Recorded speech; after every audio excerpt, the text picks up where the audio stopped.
Doctor ஜெஸ்ஸி. இன்னைக்கு diabetes patient ஃப்ரூட்ஸை சுத்தமாக நான் அவாய்ட் பண்ணிட்டேன் அப்படின்னு சொல்கிறத நான் கேள்விப்பட்டேன். பொதுவாக பார்த்தீங்கன்னா நிறைய பேர் சுகர் அதிகமாயிரும் அப்படின்னு சொல்லிட்டு நிறைய பழங்களை சாப்பிடாம இருப்பாங்க.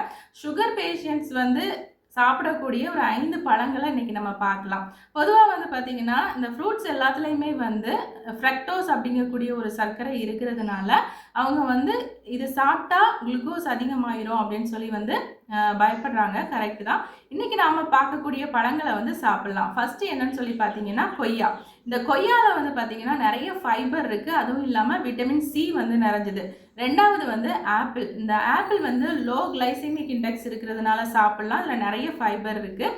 அடுத்ததாக ஸ்ட்ராபெரி. இந்த ஸ்ட்ராபெரி பார்த்தீங்கன்னா இந்த பிளட் சுகர் ரெகுலேஷனுக்கு ஹெல்ப் பண்ணும். அடுத்ததாக ப்ளம்ஸில் நிறைய ஆன்டி ஆக்சிடென்ட் இருக்குது, ஆனால் லோ சுகர்.